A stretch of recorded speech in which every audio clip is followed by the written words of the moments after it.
En el Consenso de Washington quedaban plasmadas todas las medidas económicas que el Fondo Monetario Internacional había comenzado a imponer a los países del continente tras la crisis de la deuda de 1982. El supuesto plan para controlar a América Latina había escrito su carta orgánica. Cuando apareció la crisis de la deuda, muy rápidamente, el gobierno norteamericano descubrió que la deuda era un excelente mecanismo para obligar a los países de América Latina a que hicieran lo que ellos creían que era correcto.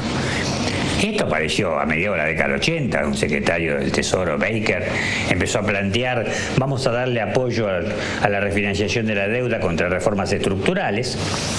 Siguió durante varios años con esto y terminó en los años 90 en que se escribió esto que se llamó el Consenso de Washington. Por la misma época, el gobierno de los Estados Unidos, con el apoyo del Fondo Monetario Internacional, decidió intervenir activamente en la reestructuración de las deudas latinoamericanas. Y para ello diseñó un plan que prometía ser la solución definitiva al problema del endeudamiento. El Plan Brady. México fue el primer país de la región en adoptarlo. Los invito, compatriotas, a que ahora entonemos juntos, de pie y con orgullo, nuestro himno nacional. Salinas, en una secuencia deslumbrante, desde el punto de vista del humor involuntario, se dirige a la nación y les dice: mexicanos, el día de hoy se ha firmado un compromiso que cancela el espanto de la deuda externa y la quita sobre nuestros hombros y sobre los hombros de nuestros hijos. Yo les pido que delante de su aparato de televisión canten el himno nacional para celebrar esta victoria. Y yo durante un tiempo, cada vez que veía un aparato de televisión, cantaba el himno nacional. Había quedado tan sujeto a ese llamado. Y lo que pasa es que la deuda ha seguido creciendo infinitamente, que no cancelaron nada como habían prometido y que esto es interminable. Fiel al Consenso de Washington, Carlos Salinas de Gortari profundizó el proceso de reformas económicas que había comenzado su antecesor, Miguel de la Madrid. Durante esta etapa, el gobierno mexicano traspasó la mayoría de las empresas estatales a manos privadas, instrumentando una serie de privatizaciones que algunos consideran irregulares. La privatización no se dio de manera transparente, se privatizó generalmente a amigos, a conocidos, a empresarios amistosos al régimen y con muy poca transparencia en el proceso. Los medios de comunicación, sobre todo los electrónicos y algunos escritos, recibían los favores del gobierno y por consecuencia aplaudían estas medidas y aplaudían también y repetían toda esa doctrina neoliberal.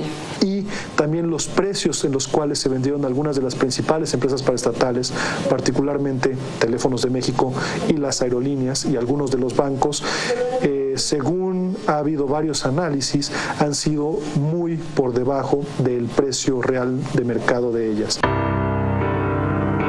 En 1993, continuando con los lineamientos del Consenso de Washington y luego de haber reformado la Constitución Nacional, Carlos Salinas de Gortari concretó su plan más ambicioso y firmó el Tratado de Libre Comercio con Estados Unidos y Canadá.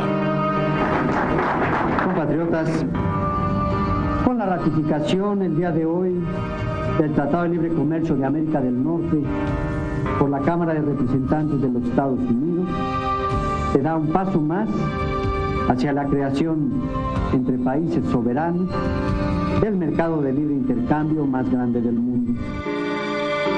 A partir de entonces, México terminó de abrir sus fronteras a la economía más poderosa del mundo, poniendo en serio riesgo a los productores y empresarios nacionales. Y muchos empresarios que antes eran industriales dicen, bueno, mejor me dedico a vender bienes y servicios estadounidenses aquí. Eso no crea empleos, no es productivo. El Tratado de Libre Comercio ha desmantelado nuestra planta productiva nacional y ha golpeado severamente a nuestro sector agropecuario, al grado de que tenemos hoy más de 60 millones de mexicanos en condiciones de pobreza y alrededor de 23 millones en extrema pobreza. Salinas negoció ese tratado en condiciones tan desfavorables que los acuerdos violaban los artículos, varios artículos de la Constitución, por lo menos 36 de los que yo recuerdo. Y para que no existiera esa inconstitucionalidad, por un lado, promovió reformas a la Constitución para adaptarla a los nuevos términos del Tratado de Libre Comercio. Mi impresión, sobre todo con el paso del tiempo, es que fue parte del gran operativo político, de la gran operación política de consolidación y mantenimiento en el poder de Carlos Salinas de Gortari y de su grupo. Salinas consigue que se firme el Tratado de Libre Comercio, que es su gran triunfo. Él vive una serie de triunfos sucesivos, es reconocido en Estados Unidos y en Europa, se le llama el matador de gigantes, se le cree en sus propósitos de renovación, se piensa incluso que hay en él un aliento democrático. Es uno de los engaños más fantásticos de que he tenido noticia. Salinas de Gortari cosechaba elogios dentro y fuera de su país, pero la alegría le iba a durar poco.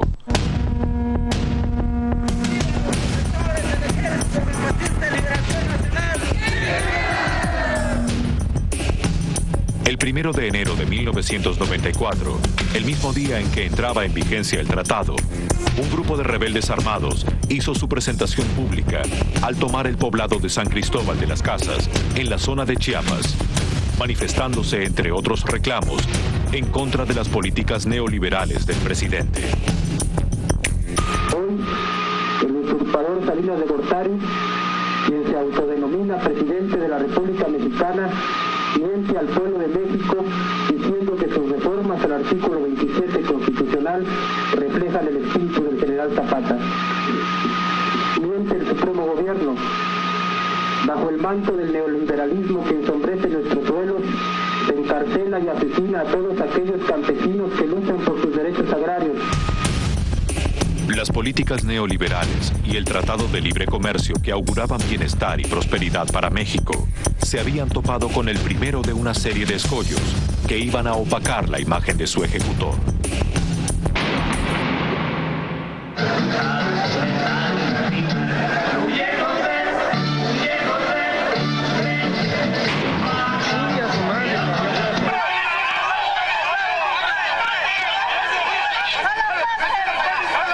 El 23 de marzo de 94 asesinan en una colonia popular en su campaña al candidato del PRI, Luis Donaldo Colosio. En septiembre de 94 asesinan en la Ciudad de México al secretario general del PRI, José Francisco Ruiz Massieu, excuñado de Salinas, y todo eso quebranta lo que había sido la imagen de Salinas. Otra vez, la crisis se desploma sobre México. La posible estrategia impulsada por el poder financiero internacional para manejar la economía mexicana parecía trastabillar nuevamente. Sin embargo, estaban muy cerca de lograr el principal objetivo y apoderarse de la riqueza de México más anhelada, su petróleo.